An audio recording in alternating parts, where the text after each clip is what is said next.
The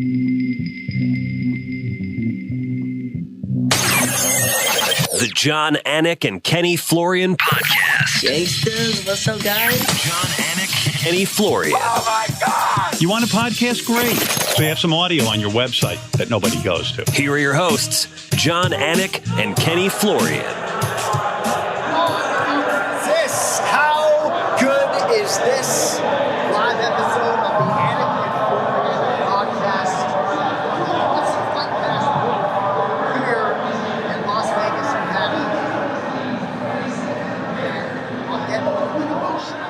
We have our original TJ DeSantis here with us today. That was our original show open that many of you just heard, and it looks like they're mixing all sorts of different levels as we try to get an optimal sound quality here. But I don't even want to tell you guys how much money I had to give Kenny Florian to fly out to Las Vegas for 24 hours in the middle of his summer vacation.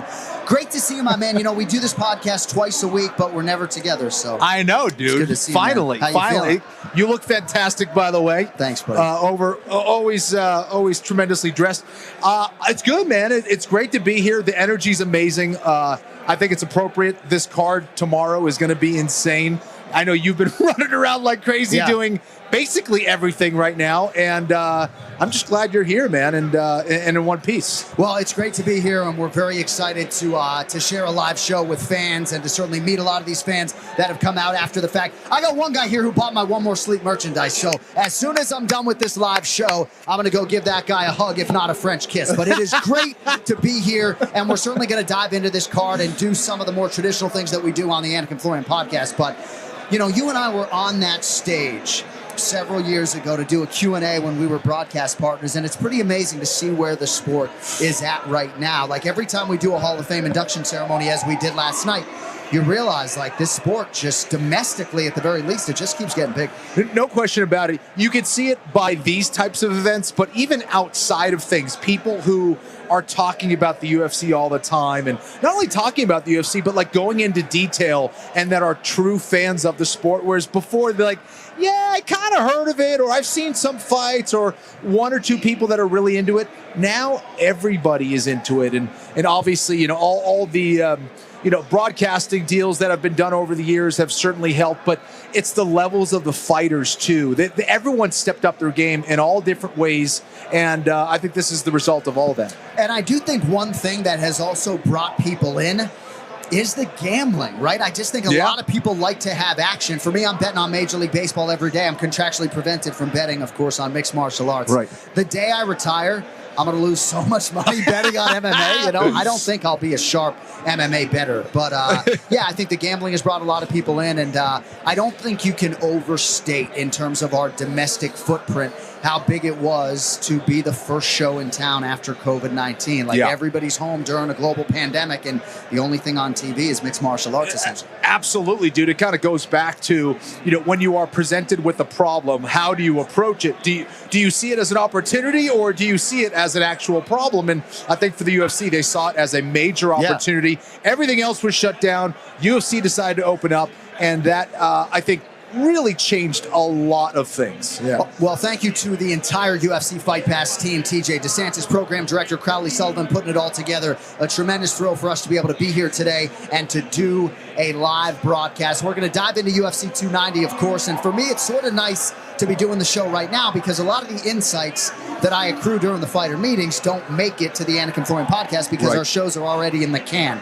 And I guess I would just like to start with Yair Rodriguez, because he's totally unfazed by the challenge in front of him. That is not to say that he doesn't understand that he is fighting maybe the best pound-for-pound fighter in the world with the highest fight IQ in the game, but his confidence is through the roof. And I think a lot of that has just been built over 8-10 years in the UFC. It went to another level, I think, with just the way in which he was able to dispose of Josh Emmett.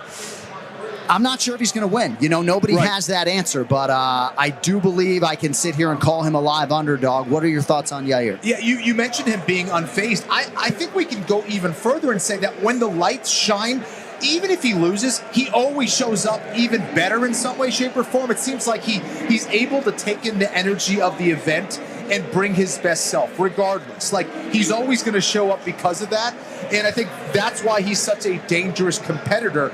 And we talked about it on the podcast earlier this week. He's absolutely fearless. Not only does he have, innate natural abilities, which very few people have. You talk about his speed, his mobility, but also how he executes moves and the fearlessness in which he throws it. I mean, he's not afraid to throw a spinning back kick right in your face. Like, he doesn't care. And I think that's a big reason for the improvement in his improvement as a competitor, and also the fact that he's improved as a grappler. So the fact that you're better as a grappler is allowing him to be that much more dangerous as a striker. And I think he's, if there's one guy who could potentially finish Volkanovski, I think it's Yair Rodriguez. No BS. I really think he's that dangerous. Can he win? I don't know.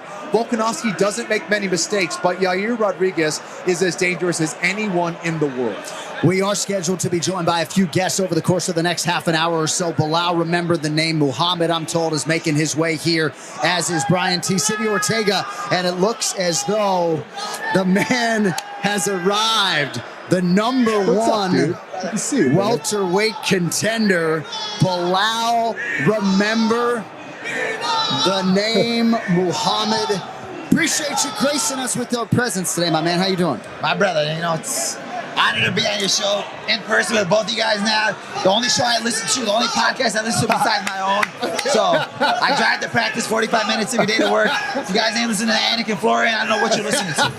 I want to know what this is. Is this velour? What is this? Velvet? What the hell is? Shout out to Young LA. I was like, this feels good, dude. It was a bad idea because right now I'm sweating. I'm like dripping sweat right now. And then I saw Donald's holding the back with like a muscle shirt on. I'm like, bro, I should have just did that.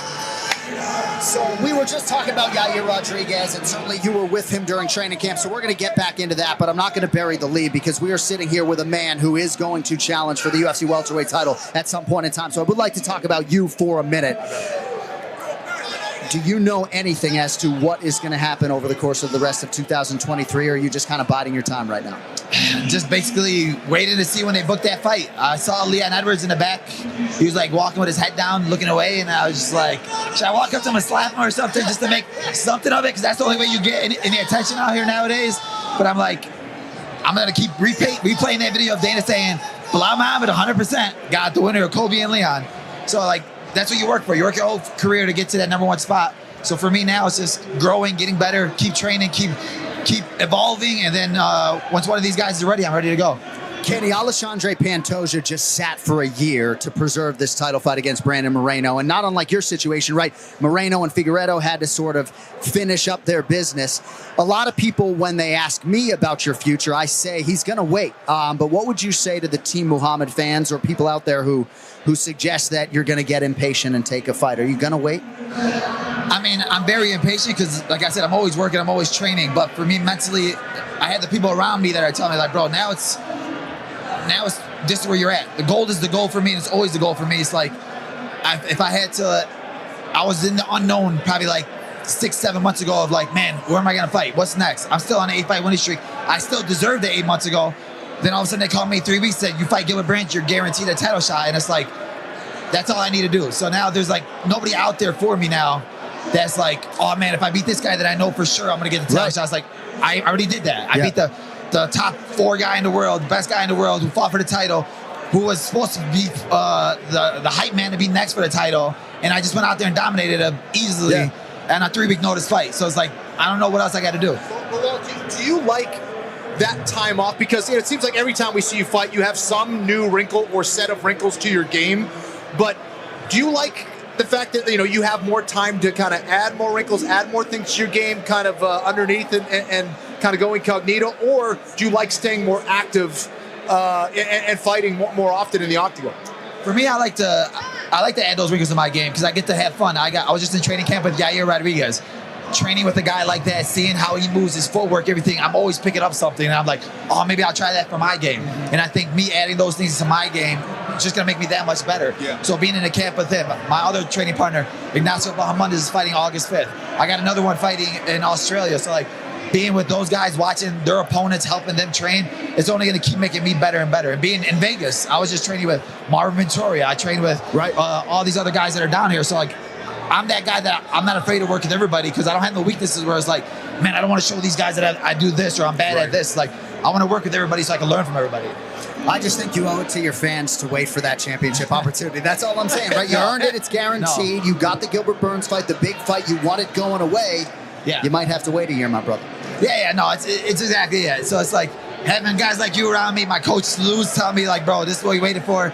This is going to be the hardest thing. And even having Habib, when I was down with him in 3 weeks ago training with him, he's like, brother, this is going to be the hardest thing for you. It's going to be the longest wait, but you have to wait. And I was like, all right. When you have somebody like that telling you it, he went through it, so he knows what it is. He said Islam had to do the same thing. So it's like, I just got to follow their footsteps because they're like the best people to ever do it. All right, so when Kenny and I did our show earlier this week, and we were breaking down Alexander Volkanovski versus Yair Rodriguez, Kenny said something that has stuck with me all week. And essentially, it's like he knows how fast Yair is, and yet every time he competes again live, he looks like he's faster than he was the previous fight. You've experienced that firsthand. Like, this dude is one of one. There's literally nobody.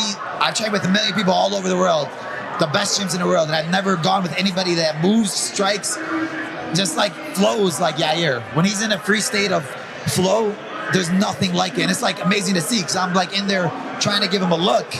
And I'm like afraid to get like do this or shoot on him because I'll like faint and then all of a sudden his foot would be like close to my face or hit me with a spinning heel kick and it'll like just touch my nose because they'll like pull it and I'm like I've never seen anybody go like that, so it's crazy to see. And then for a guy like him, he's all about mental strength, and I think that everybody's doubting him, so that gives him that freedom. And you're giving a guy that's already fights free that extra freedom because everybody already thinks he's going to lose to the pound for pound guy. Volk is talking about Islam. Volk is talking about Topuria. He's not giving Yair the respect that he deserves. People around the world do not know how good Yair is, and for a guy like Volk, who he was getting caught by kicks by Islam Makhachev, and I trained with Islam Makhachev and I trained with Yair. Islam is amazing. He's a great guy, great beast, but he does not strike like Yair Rodriguez. There's nobody in the world that strikes like Yair Rodriguez. Wow. That's some high praise from Belal Muhammad. And it really is interesting in terms of the mental fortitude. Kenny, obviously you were known as being a mentally tough athlete, right? But you hear so much praise for Alexander Volkanovski, for the IQ, for the mental game. It's like people have no idea just how forged Yair is. So I'm glad you highlighted that. Am I going to have to change my pick now? Am I going to have to change my pick now? I'm telling you guys, man, I'm looking at it, I'm seeing him, and we're fight week, and it's like, I'm like, man, he wins this fight. It's going to be the biggest fight of his career, biggest win of his career. His life's going to change. And he's just like so calm, cool, and collected. And, you know, we're all like in the same house, and I'm seeing him. He's just relaxed, and he's like, we're all like, he has a chef there that's cooking for us, and he's cooking for everybody. So he's like cooking us like the most fattening food. We're having burgers on July 4th, and Yair just wants all of us to be happy around him. He doesn't care that like he's dieting, he's having like a couple chicken breasts. He's like, I'm good. You guys enjoy yourselves. Chef, make this for him. Jared Gordon came in. He's like, bring him to the house, have him over for dinner. It's cool. I got the chef. He's gonna cook everything for you. So like, just to see how calm he is cool and collected. I can't wait to see Saturday night. All right, Belal Muhammad, the top welterweight contender. Before we let you go, you do a video podcast with my twin brother Jason called Remember the Show. Hopefully it's part of this UFC Fight Pass family in the not too distant future, but that had to be cool for you to watch UFC 290 Embedded Episode 4 if you haven't seen it yet. Remember the Show prominently featured. Yeah. When I saw Whitaker walk in there, and I was like, oh man, I gotta bring that up. Yeah. It was so cool. For the people that don't know, go back and rewatch it. Yair lost on the show, and for our show, we used to make him do like mean tweets. And for our mean tweet, Yair lost to Sergio Pettis, and he had to like tweet out. I told him, you have to tweet out, I hate Robert Whitaker. And then just leave it. Just stop. Don't do nothing else. Don't comment. Don't say nothing else. He's like, okay, I'll do it. So he just did it. And it was like, people were like, wait, where did this come from? It's so random. And then Whitaker, like a year later, because Whitaker's never on Twitter, he's like, tweeted and he's like, where did this come from? Why did this happen?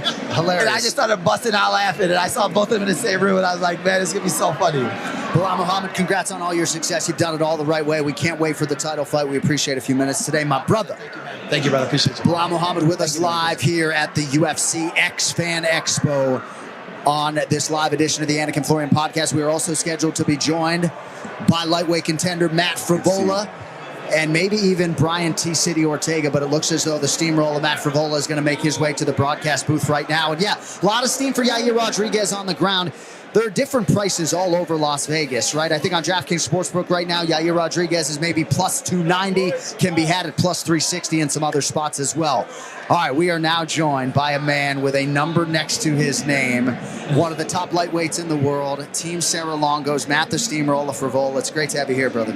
Yeah, man, it's awesome to be in Vegas. Like, I love coming out here, just with the PI, the training, the UFC, and like, this is like UFC fandom right now. I love it.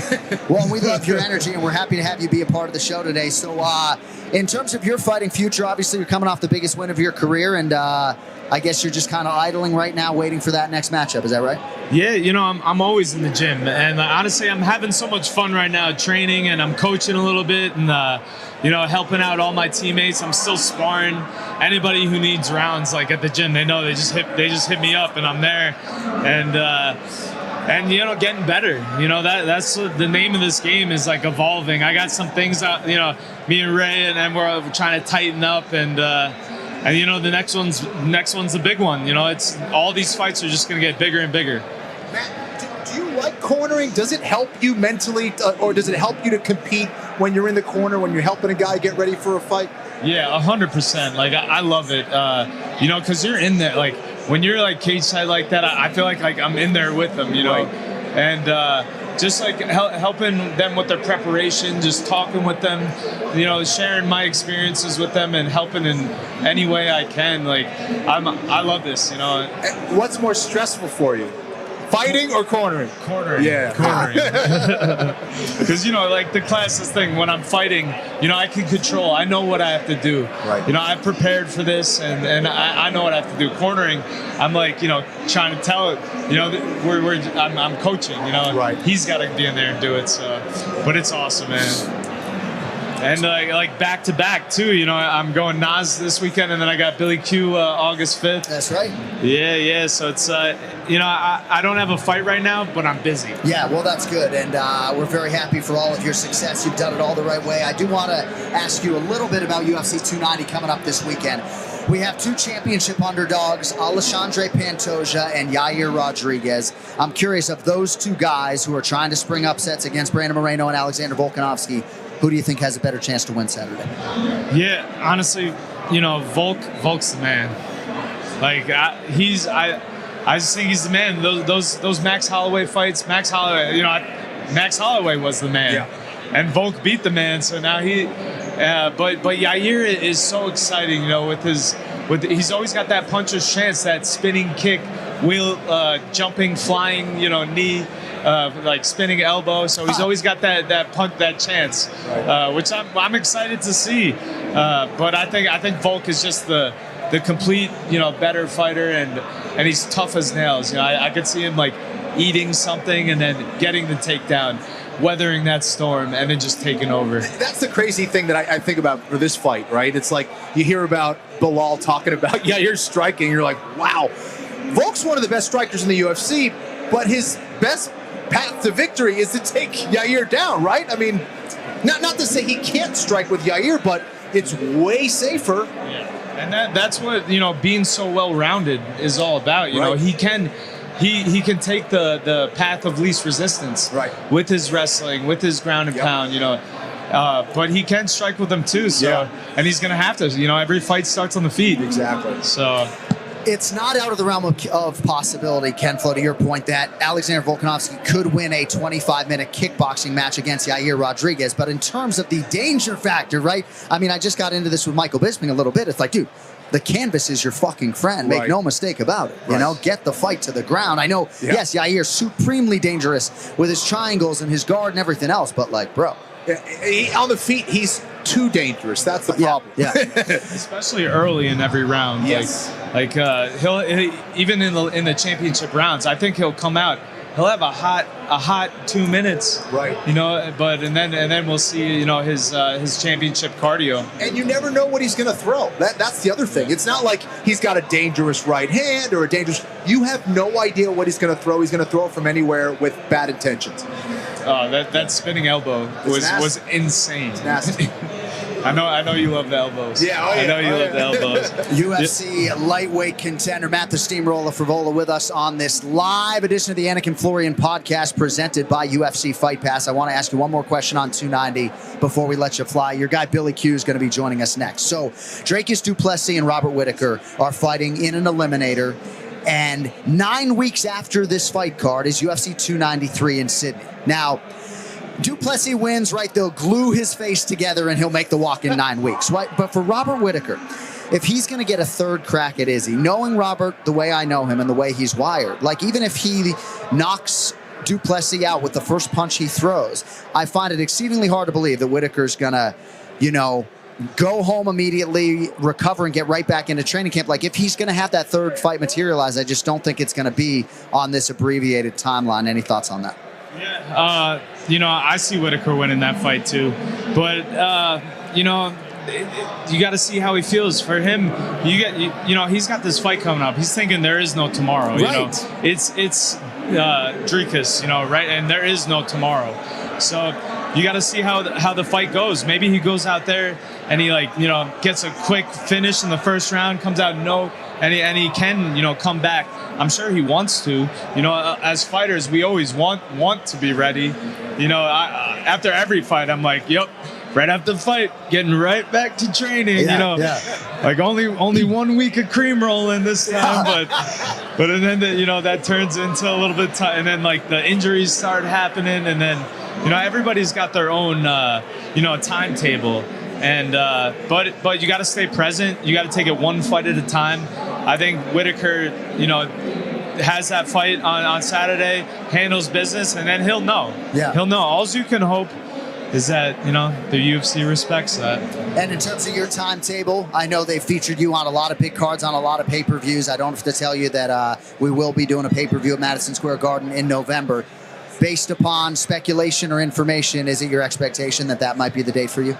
Yeah, I always got that starred on my calendar, and I think it makes sense. Me and Patty is the biggest non-title fight out there. I think MSG is the perfect arena for that. It looks like he's back to training, he's back to sparring. I'm getting ready right now. I think we'll have a fun build-up. I hope we get the deal signed soon so that we could really promote the shit out of this and have some fun with it. And then I wouldn't fight this guy if I didn't think that he was a threat.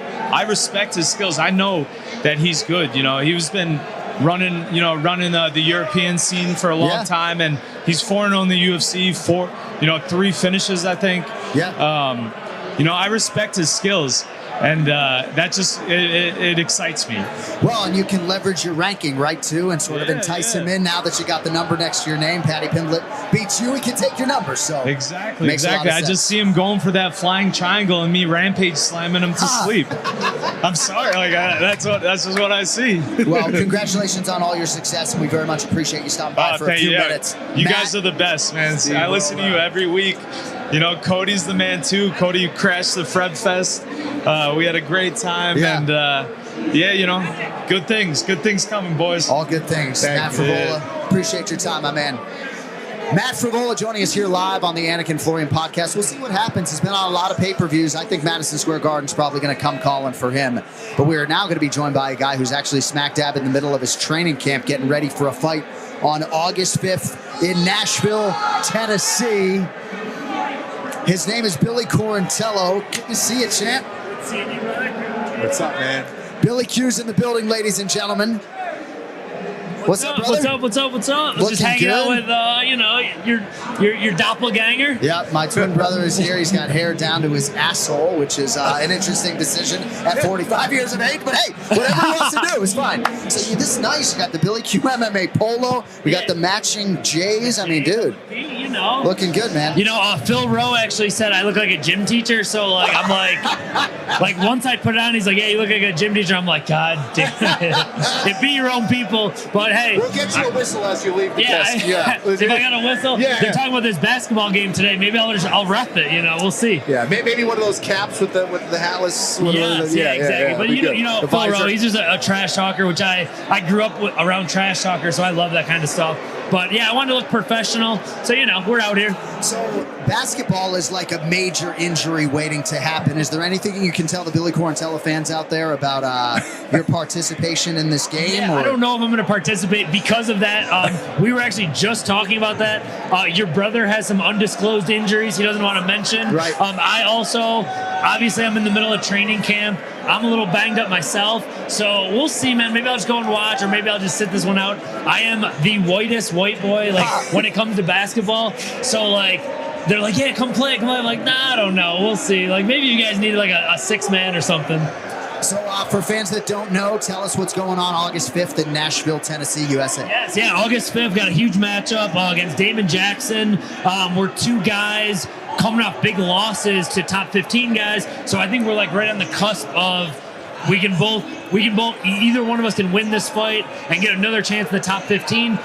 We both lost in the co-main event. So we got to kind of fight to get our spots back. So I'm really looking forward to it. It's a great matchup for me. It's an exciting fight. I'm going from fighting Edson Barbosa, who's a really good striker, to fighting Damon Jackson, who just really wants to grapple, wants to submit. I think he's got 15 submissions. Yeah. I've never been submitted. I'm a black belt in jiu-jitsu. I pride myself on doing really well on the ground. So it's just been a really good training camp so far. A lot of grappling, a lot of high-level wrestling, and I'm just super excited to get back in there and kind of redeem myself a little bit. It's pretty cool to think that you were a 2-1 favorite to beat Edson Barbosa. And I know the fight didn't go your way, but it speaks to just how much you've accomplished. You get the co-main event slot against a guy who is ubiquitously regarded as one of the best strikers in UFC history, and there you are, a 2-1 favorite to beat him, Yeah, that was awesome when it came out. I was the favorite. Anytime I look at the odds, I'm always like, nah, I shouldn't be an underdog or I shouldn't be a favorite. But you're like, oh, it's just all mental. And the most frustrating thing about that fight was it was going exactly how I wanted it to. We wanted to push him up against the cage, make him grapple a little bit, wear him out, make him tired. If we didn't get the takedown right away, that's all right. Make him work. Then eventually we're going to get the takedowns or piece him up on the feet. I shot in, got some really good looks. But next thing you know, one of my shots, he ended up catching me, which he's caught a lot of people with those knees and those kicks and that kind of stuff. And like we all know, in MMA, you only get one chance. If you get caught, fight's over. Yeah. You're not going to fight again for a few months. And I've had a long time to think about that sequence where I got caught. So as frustrating as it is, I'm kind of looking past it, and I'm ready to move on to the next thing. Yeah, I wanted to ask you about that. The way that you fight, you thrive with adversity. Do you think that's the case coming off a loss? Do you consider yourself more dangerous, better, sharper? Do you always come back? You feel like with a different kind of perspective after a loss like that? Yeah. I feel like it's kind of been my career. I'll get a few big wins, and back before the UFC, it was like I would get some big wins, and then I'd have a big injury, and then I'm like, oh, or like I was on the Ultimate Fighter. They told me you're not ready yet. Had to fight a lot more to get there. So I keep getting to a new level, but I've had the setbacks and I've had the adversity to come back from that. So I think I do thrive after the adversity. I'm never going to quit. I'm never going to give up or, just fight to get a paycheck. I'm there to try to kill this guy. I'm there to try to take him out. And I've been here before where I've had the setbacks before, and it's always pushed me to a new height. And I'm looking forward to getting to a new height after this fight. Billy Quarantillo with us here on the live edition of the Anik Florian podcast presented by UFC Fight Pass. I do want to ask you about this featherweight championship fight. So my dear friend and broadcast partner, Dominic Cruz, I was in Jacksonville with him, and he suggested to me that Josh Emmett is a tougher matchup for Volk than Yair. Then we just filmed UFC Live, and he picks Yair Rodriguez. So I don't know exactly where he stands on the fight. But I will tell you my opinion humbly is that this is the toughest matchup for Volkanovski. Not Ilia Topuria, not Josh Emmett, Yair Rodriguez. Your thoughts on Yair's chances and how that all plays out at 45 here Saturday night? Yeah, I think you nailed it in the sense of it's a very hard person to duplicate. I don't think anyone fights like Yair Rodriguez fights. Volkanovski has fought everyone, you know what I mean? And he's looked so good, especially against, the second fight against Max Holloway, against the Korean Zombie, against Islam Makhachev. None of those guys do what Yair does, and I think a lot of people are sleeping on Yair because Volk has been so dominant. But I completely agree with this is Yair's most unique challenge. I don't know if it's his toughest challenge because I think Islam Makhachev is, the guy, Sure. but he brings it's very similar to my fight where he just fought like a very good grappler and now he's fighting a really unorthodox striker. I'm going the other way with it. I went, striker to grappler, but he does have a lot of weapons and he's got like that one kick, one shot thing that you got to worry about. You have to be, it only takes one shot. He could end the fight with 1 second left when he's down, or anyone can get caught. So I think if I had to bet, I would take Volkanovski. But man, there's a lot of money in that underdog status, especially when he has the capability of ending the fight at any point in the 5 rounds. And his cardio has been on a new level these last few fights. Yeah. Sounds like a television analyst a little bit. I know, he's doing a great job. Bill, I was going to ask you, you're obviously a fan of the sport. You watch it. You're a pretty honest guy.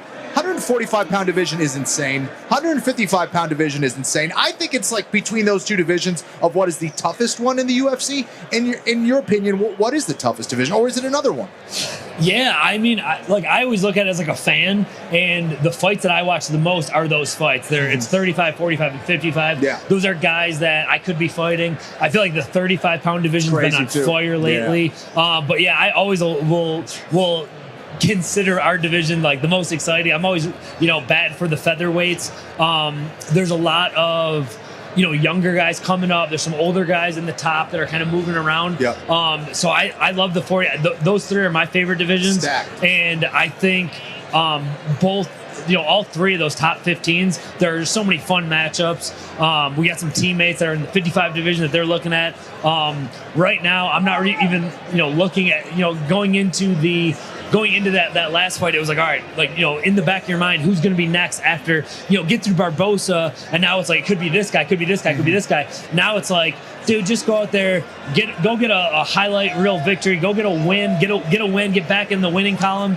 And calling out Edson Barbosa last fight, now it's like, all right, go get a win, see what's out there next. I would love to fight 3 times this year. But yeah, I love the 45 division, and there's so many intriguing matchups, especially watching, Ilya Tapora come out, Brian Ortega, who we just saw walking by. Obviously, Volkanovski, probably one of the most exciting fighters in the world right now. Yeah. All right, before we let you go, 2-part question. Have you ever had any rematches in your career, and what do you think about the history between Alexandre Pantoja and Brandon Moreno, and how much it might play into what we see Saturday night?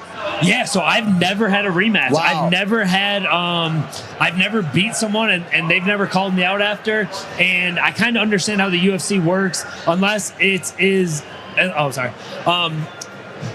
unless it was like a crazy fight. The UFC really doesn't do any like rematches like that. Would love to run it back with Edson Barbosa. Would love to run it back with Shane Burgos, who's not with us anymore. Right. But those are 2 fights that I'm like, man, I would love to get those ones back.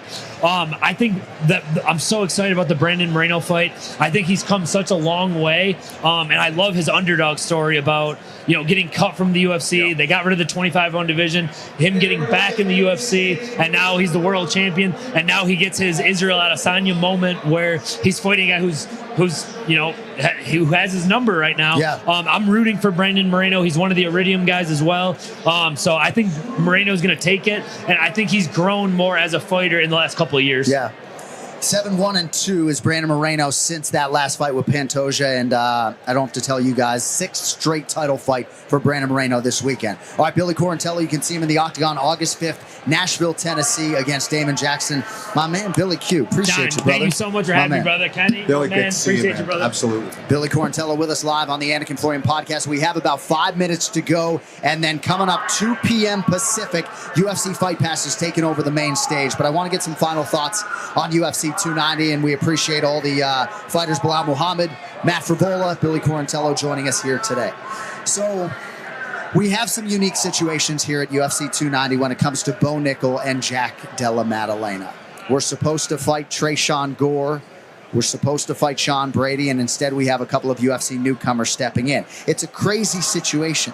But, dude, this dude, Val Woodburn, who is fighting Bo Nickel, he's not going to close as the biggest betting underdog in UFC history because some money has come in on Woodburn. But this dude either knows something that we don't, or he's just very mentally tough, because he walks into the fighter meeting and he's like, just wait, I'm going to knock out Bo Nickel, and you're going to see it live on pay-per-view. It's crazy. Having that level of intuition can go a long way. Having that level of confidence can go a long way. I'm curious to see it, and it's always an intriguing story, right? As you have this guy who can write this Cinderella story. He's going against an absolute monster in Bo Nickel, whose future is extremely bright. But I also like what Bo Nickel's been saying. He's been saying, hey, listen, since I was 8 years old, I was the dude in wrestling. Everyone had nothing to lose. Right. And I still beat him. Right. So I'm curious, but yeah, there is something. He's very relaxed. He's very confident. And he's taking it in stride, man. And also, for Bo Nickel, it's a roller coaster ride. You saw it in the behind the scenes there with the countdown show where, he gets the call. He's on that big high. He's training. He's got a good training session. And then he's all the way down low. Right. They tell him the fight's over. He's not sure if he's even going to fight. Yeah. He's assuming he's not going to fight because his guy isn't showing up. And now he gets a new opponent. That's a lot of emotional stuff to deal with. So if there's one guy, though, who can deal with all that, it is Bo Nickel. He's so mentally tough. And I'm curious to see if it happens, man. It was interesting to see all of that documented on Embedded, right? Yeah. And you did catch Bo Nickel yeah. saying, like, send me the list, right? And sometimes you will see, especially for the high-profile fighters, when they lose an opponent, the UFC will present them with several different options. It happened to Cody Garbrandt, former champion recently, and he chose Trevin Jones, who, if memory serves, was a southpaw. He maybe was training for a southpaw, right? So I don't know if Bo Nickel chose Val Woodburn from this group of fighters, but I can tell you, Phil Rowe, who has trained with both Bo Nickel and Val Woodburn, he said Val Woodburn is experienced, he's violent, and he's downright scary in training. So we'll see what he can do. He's plus 1,800 right now. Those are the kind of guys you got to watch out for, man. Yeah. All right, last thing, I just wanted to get some thoughts on you about the Whittaker-Duplessis thing, and we got about 2 more minutes to go. But, brother, I just don't see Robert Whittaker, no matter how this fight goes, just knowing how seriously he takes his preparation. I wanted to get your thoughts on this, right? I'm not sure if this will be the only chance he gets to fight Israel Adesanya a third time, should he beat Duplessis. If that is the case, maybe he'll have to expedite things and have that abbreviated training camp. But Robert Whittaker has talked all week about, that's a problem for Sunday, Rob. He doesn't drink milk in his coffee anymore. And I said, well, you have milk in your coffee on Sunday. He said, I don't know. We'll have to see what Sunday, Rob, but probably not because he doesn't want to get back in the habit. So do you really think, Kenny, in about 60 seconds, that Robert Whittaker, if he wins, is actually going to fight Adesanya in 9 weeks? I just don't see it. I have a hard time believing that just because, again, first of all, Dricus Duplessis is a tough out. He's going to try to bust up Robert Whittaker. It's never going to be an easy fight, I don't think. But yeah, it's really hard on a fighter because you have to be mentally, physically, technically, spiritually ready for a championship fight. This isn't just another fight. It's Israel freaking Adesanya that he has to be ready for. So if he goes and maybe sees this as an opportunity, takes it, loses, then he almost certainly will never fight Israel Adesanya again. So he might be better off waiting. And, there's Sean Strickland. We talked about that earlier this week. Strickland's waiting in the wings. Maybe Strickland gets in there and Whittaker gets to rest. But Whittaker's the biggest name, and if Adesanya wasn't champion, Whittaker most certainly would be, in my opinion. So. And the last thing that I would say is that Khamzat Chimaev left the welterweight division when he was the #1 contender. So I don't know, man. Almost Could we forgot see about that Khamzat guy. Chimaev and Israel Adesanya? Stranger things have happened. All right, we got to put a bow on this live edition of the Anik Florian podcast. Thanks to everybody at UFC Fight Pass, especially the PD, TJ DeSantis, to my immediate right here, putting this all together. Thank you to our guests, Belal Muhammad, Billy Quarantillo, and Matt the Steamroller Frevola. We are back with everybody on Monday in our usual spot on the DraftKings YouTube channel with a full look back at UFC 290. With that, for my man Ken Flo, I'm John Anik signing off from Las Vegas. We will talk to you again on Monday. Until then, yo, fucking later.